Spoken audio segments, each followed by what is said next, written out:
ఎలక్షన్ల ముందు అందరికీ పరమానం అన్నారు, ఇప్పుడేమో పంగనామాలు పెడుతున్నారు అడిగితే. ఇది కాంగ్రెస్ తీరు. ముఖ్యంగా ఇవాళ నేను ఆశ్చర్యానికి లోనైనాను.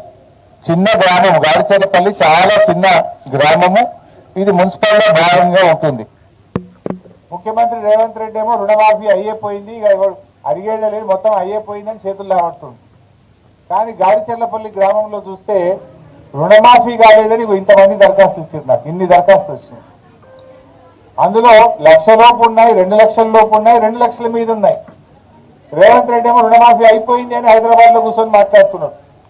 నేను డిమాండ్ చేస్తున్నా రేవంత్ రెడ్డిని, రుణమాఫీ అయిపోయిందని నువ్వు హైదరాబాద్ లో కూర్చొని మాట్లాడు కాదు, దమ్ముంటే రా నా సిద్దిపేటకు రా, ఈ గాడిచెర్లపల్లి గ్రామానికి రా, ఎంతమందికి రుణమాఫీ కాలేదో నేను చూపిస్తా. లేదు నీ సొంత ఊరు కొండారెడ్డిపల్లికి పోదామంటే కూడా పోదాం, అక్కడ కూడా కచీరికాడ కూర్చొని మాట్లాడదాం. నీ సొంత ఊరికి పోదామా, మా గాడిచెర్లపల్లికి వస్తావా చెప్పు. ఇవాళ ఇక్కడ రైతులు చూస్తే ఉదాహరణకు కాసుల రాజు 1,34,000 రూపాయలు అప్పు తీసుకున్నా, నాకు ఇంతవరకు రుణమాఫీ కాలేదని ప్రజాపాలనలో దరఖాస్తు ఇచ్చాడు. అదేవిధంగా కుసుంబ నగేష్, నేను 1,00,000 రూపాయలు అప్పు తీసుకున్నా, నాకు కాలేదంటున్నాడు.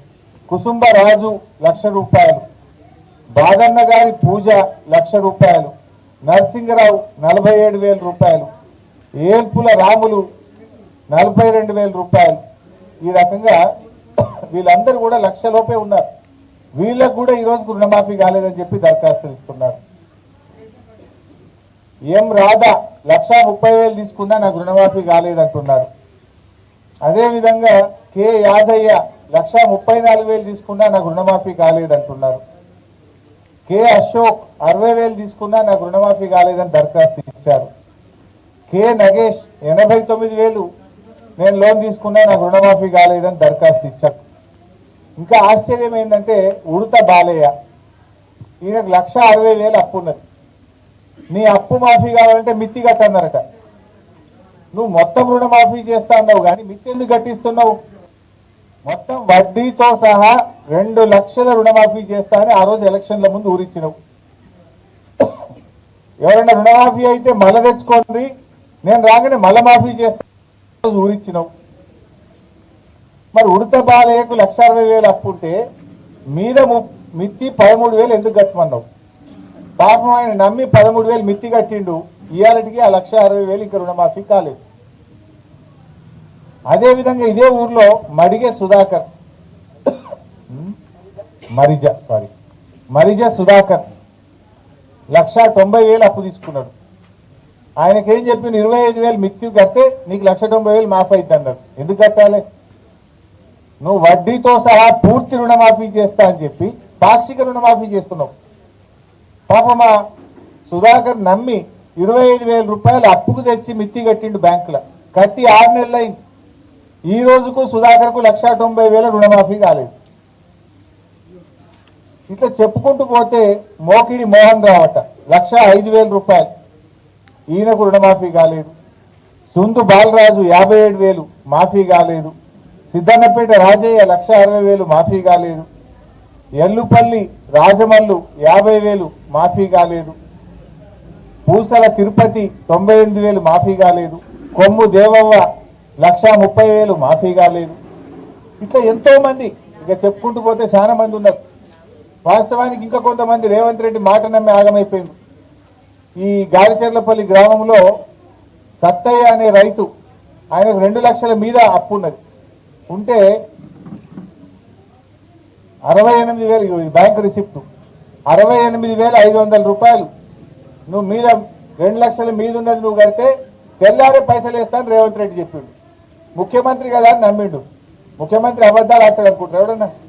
కృషిలో వెనకడ గవర్నమెంట్ రా అన్నాడంటే ప్రతిపక్షంలో ఉన్నవంటే ఏదో అధికారం కోసం మాట్లాడినవన్న ఓ లెక్క.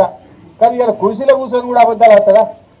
రేవంత్ రెడ్డి మాటలు నమ్మి పాపం ఈ సత్తయ్య 68,500 3 రూపాయల మిత్తికి తెచ్చి కట్టింది. 3 రూపాయల మిత్తికి తెచ్చి కడితే ఈ 68,500కి మిత్తి పడుతుంది. ఈ 2 లక్షలు ఇవాళకి కూడా మాఫీ కాదు. ఈ సత్తయ్య ఇవాళ గ్రామ సభలో దరఖాస్తు ఇచ్చిండు. ఇంకొక ఆమె ఇంగోలు అంజవ్వ పాపం ఈమె 2 లక్షల మీద అప్పు ఉంటే కట్టమంటే 78,500 రూపాయలు ₹2 మితికి తెచ్చి అంజవ కట్టిందట. రేవంత్ రెడ్డి మాటలు టీవీలో చూసి అప్పుడు రేవంత్ రెడ్డి చెప్పిండు ఈ 78,500 2 లక్షల మితి కడితే నాకు 2 లక్షలు మాఫీ అవుతుంది, నాకు పైసలు పడుతుంది అని పాపం ₹2 మితికి తెచ్చి అంజవ 78,500 కడితే ఇప్పుడు ఆ మిత్తికి మిత్తి అవుతున్నది, అసలు 2 లక్షలు ఇంతవరకు మాఫీ చేయలేదు. ఇదేనా రేవంత్ రెడ్డి? నువ్వు హైదరాబాద్లో కూర్చొని ఇక రుణమాఫీ అయిపోయింది మొత్తం చేసి ఇవన్నీ కూడా 2 లక్షల మీద ఉన్న వాళ్ళు ఇంకా గిన్ని దరఖాస్తున్నాయి. ఒక్క గాలిచెర్లపల్లి గ్రామంలో 43 మంది 2 లక్షల లోపు ఉన్నవాళ్ళు 2 లక్షల మీద ఉన్నవాళ్ళు రుణమాఫీ కాలేదని ఇలా ప్రజాపాలనలో దరఖాస్తులు ఇచ్చారు. అంటే క్షేత్రస్థాయిలో పరిస్థితి ఏ రకంగా ఉందనడానికి నిలువుట అర్థం ఇది. అంటే రేవంత్ రెడ్డి అన్ని కూడా అబద్ధాలు, మోసాలు. రుణమాఫీ అయిపోయింది ఆయన చెప్పేటి అన్ని కూడా నీటి మూటలు. గ్రామాల్లో చూస్తే పాపం ప్రజలు రుణమాఫీ కాక చాలా ఇబ్బంది పడుతున్న పరిస్థితి ఉంది. వాస్తవానికి నువ్వు చెప్పింది 41,000 కోట్ల రూపాయలు రుణమాఫీ అని చెప్పినావు, కానీ చేసింది 16,000-17,000 చేసినావు. సగం కూడా చేయలేను, సగం చేయలే, మొత్తం అయిపోయిందని చేతులు లావట్టావు. రా, దమ్ముంటే ఊర్లోకి రా, గ్రామ సభల్లో రా. ముఖ్యమంత్రి రేవంత్ రెడ్డి నువ్వు హైదరాబాద్లో కూర్చుండు కాదు, ఏ ఊర్లో గ్రామ సభకు వస్తావు రా, నేను కూడా వస్తా, పోదాంపా. ఇంకా 2 రోజులు ఉన్నాయి కదా గ్రామ సభలు.